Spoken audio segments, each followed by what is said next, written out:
On my 27th birthday, the air smelled like money and polished glass, perfume, laughter and crystal clinking around a table that didn't feel like mine. My grandfather raised his champagne, his smile sharp as a blade wrapped in velvet. "So, Grace," he said smoothly, "how have you been spending your $3.4 million trust fund?"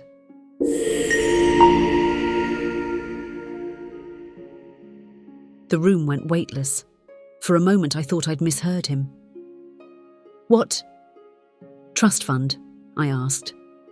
The forks froze mid-air. My mother's hand stopped halfway to her wine glass. My father's throat bobbed like he was trying to swallow stones. Then Grandpa leaned back, calm as always, his eyes never leaving me. "The one I set up when you were born." The silence that followed was heavy enough to crush bone. Under chandeliers and fake laughter, I realized this dinner wasn't a celebration. It was an ambush. My name is Grace Hart, and until that night, I thought I knew what kind of family I came from. I grew up believing silence was success. Smile at the table. Never ask too much. And above all, don't talk about money.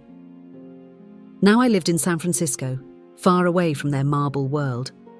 My apartment in the Mission District was tiny, noisy, and mine. The paint was peeling, the pipes moaned in protest, but I was free. Nights were spent designing logos for clients who paid late and expected miracles. My coffee always went cold before my work was done. My parents, James and Victoria, lived 20 minutes away in Marin County, 4 bedrooms, a pool, 2 Teslas. We talked sometimes, but only about the kind of things you could say on speakerphone. "How's work?" "Busy." "Good. Love you." Click. The last time they'd surprised me was at my college graduation. I'd walked the stage with $70,000 in student debt and a heart full of hope. They hugged me, handed me a neatly wrapped box and said, "We're proud of you." Inside, a book titled Financial Literacy for Young Adults. I smiled for the photos, then cried over the sink that night, realizing they'd given me advice instead of help. Still, I kept my head down, paid my rent, skipped dinners, took every job that came my way. When friends posted pictures from Greece or Bali, I'd scroll and whisper, one day I'd breathe without counting dollars. Then, a week before my 27th birthday, my boss called me into his glass office. His face told me everything before he spoke. "I'm sorry, Grace, we're downsizing." By sunset, I was jobless. I boxed up my things, took the bus home, and sat in silence beside Madison, my roommate, the one person who had seen me at both my best and worst. "Your parents will help, right?" she asked. I laughed, bitter and hollow. "They'll probably send me a budgeting app." That night, I called anyway. "Mum, I lost my job." "Oh, that's unfortunate," she said, her keyboard clicking in the background. "But you're resourceful, you'll manage. I'm behind on rent." "Well, maybe that'll teach you to save better," she interrupted, then without pause. "Anyway, we're reserving a table for your birthday dinner. Atelier Cren, 7:30. Don't be late." "Mum, that place costs $300 a plate." She laughed. "Don't be cheap, Grace. It's your birthday. Dress nicely." The line went dead. I stared at my reflection in the black TV screen, tired eyes, split ends, and a lipstick shade that had seen better days. $300, I muttered. "That's half my groceries." Madison looked up. "You don't have to go." "Yeah," I sighed. "I do. In my family, missing dinner is the ultimate sin." So I circled the date on my calendar like someone marking their execution. The days crawled by. Rejection emails piled up like a wall I couldn't climb. My savings dropped below 4 digits. Every time someone knocked on the hallway door, I froze, expecting the landlord. By Friday night, I'd stopped sleeping. Madison found me still working at 2 a.m., eyes bloodshot. "Grace, go to bed." "I can't," I whispered. "If I stop, I'll think about it." "About what?" "That dinner. then pretending everything's fine while I'm falling apart. She squeezed my shoulder. Then make it the last time they treat you that way. I didn't understand what she meant then, but I would soon enough.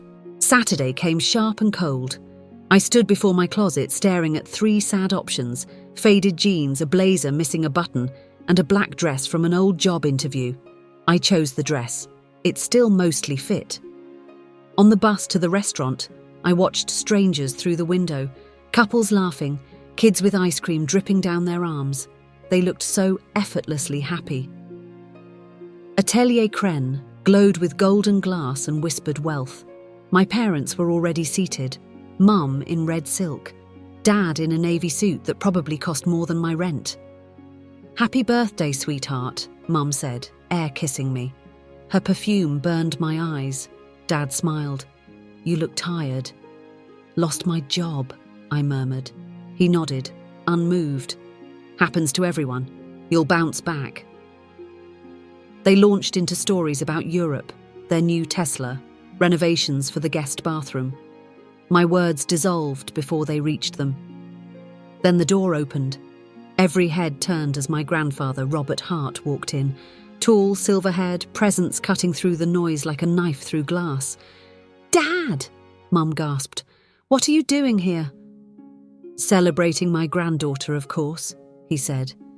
His eyes softened when they met mine. "Happy birthday, Grace." He hugged me, real and steady, and for the first time all evening, I exhaled. "I didn't know you were coming," I said.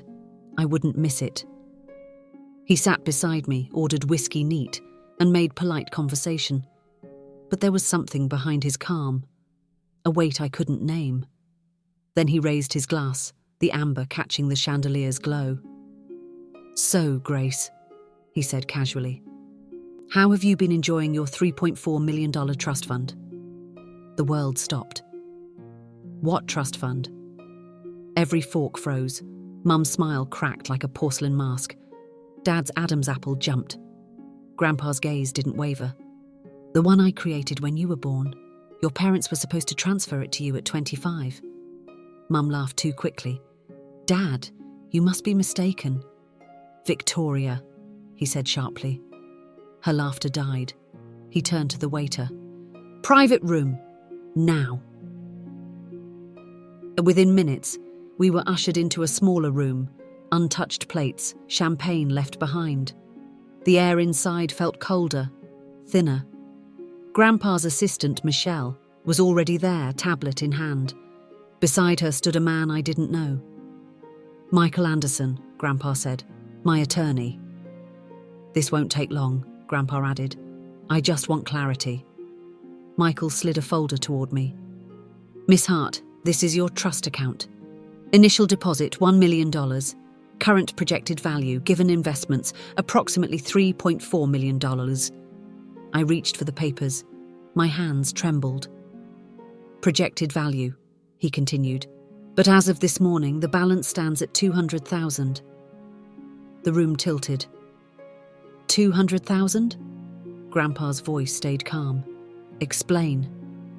Dad wiped his forehead. "We used some of it to cover the mortgage when the market crashed."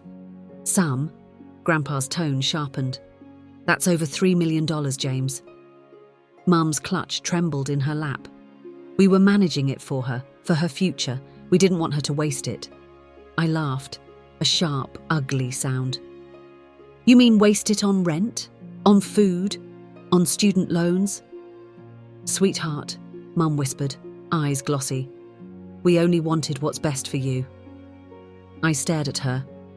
"You gave me a book on financial literacy while you were emptying my account." Grandpa raised his hand. "Enough." He turned to Michelle. "Read the withdrawals." She began, voice even. "Mortgage payoff, $450,000. Vehicle purchases, 2 Tesla Model S, $280,000. Home renovations, $320,000. Investment into Victoria Hart Real Estate, $500,000. She paused. Purchase of property in Malibu, $1.8 million. Title under James and Victoria Hart. I couldn't breathe.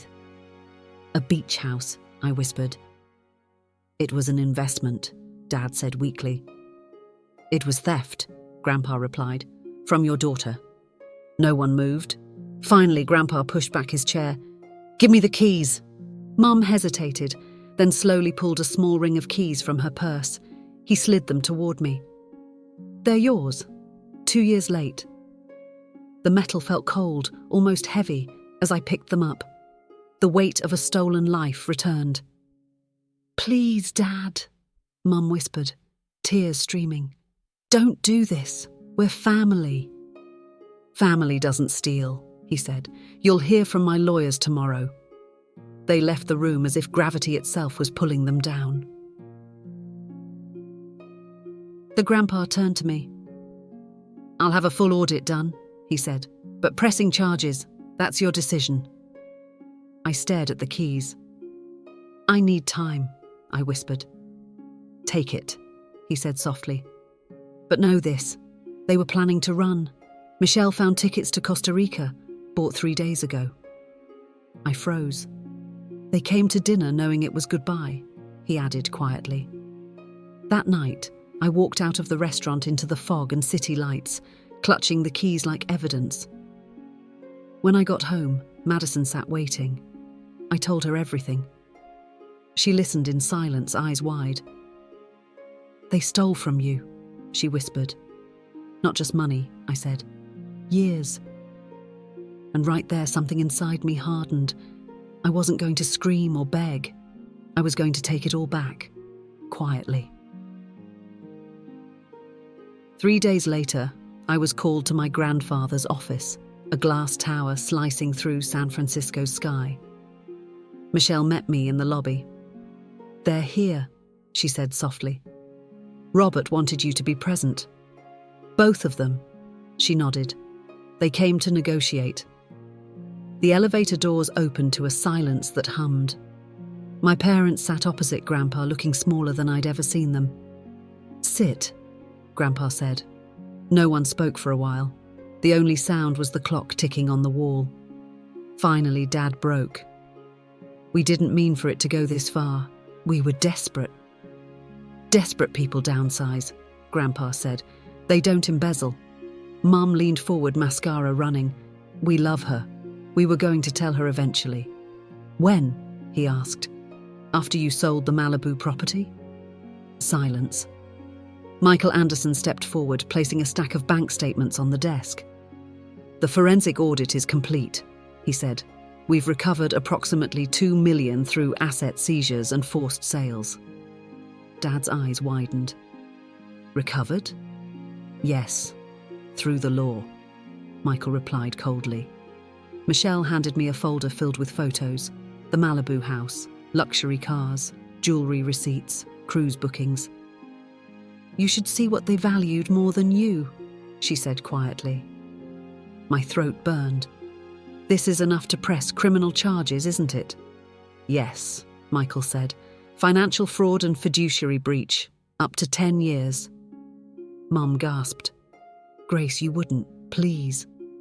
I didn't do this, I said. You did. Dad leaned forward. We're your parents. Parents protect, I whispered. They don't plunder. Grandpa's eyes softened. It's your choice, Grace. I looked at them, at the people who taught me to keep quiet, to never need too much. Then I spoke. You left me with nothing. Now you have exactly that. Grandpa nodded once. File the motions, he said to Michael. Mum sobbed. You'll regret this. I met her eyes. No, for once I won't. Later that day, Grandpa transferred every deed, account and property back to my name. Pacific Heights was mine again, legally, finally. That night, I visited it. The doorman greeted me like someone important. Mr. Hart said you'd come. Inside, the apartment smelled like candles and expensive emptiness. Everything was staged. Marble counters, designer books, perfect silence. My parents had been renting it out, making money off what was meant for me. I laughed until it turned into tears. Madison showed up 20 minutes later with takeout. You're really here, she said. I'm home, I replied. She smiled. How's justice feel? Quiet, I said, and heavier than I thought. We ate on the floor, surrounded by city lights and peace that didn't feel real yet. Before bed, I texted Grandpa. Moved in. Thank you for fighting when I couldn't. His reply came fast. You always could, Grace. You just needed proof. A month later, their assets were liquidated. Teslas, the Malibu house, everything.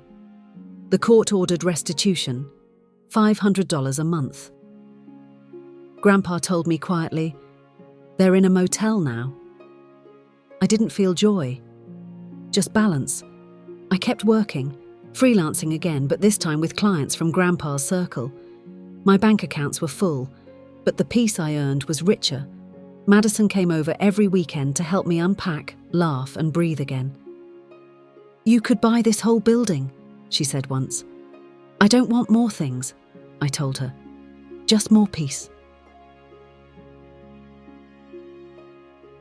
One evening, Grandpa invited me to dinner. He looked tired, but proud. You did what I couldn't, he said.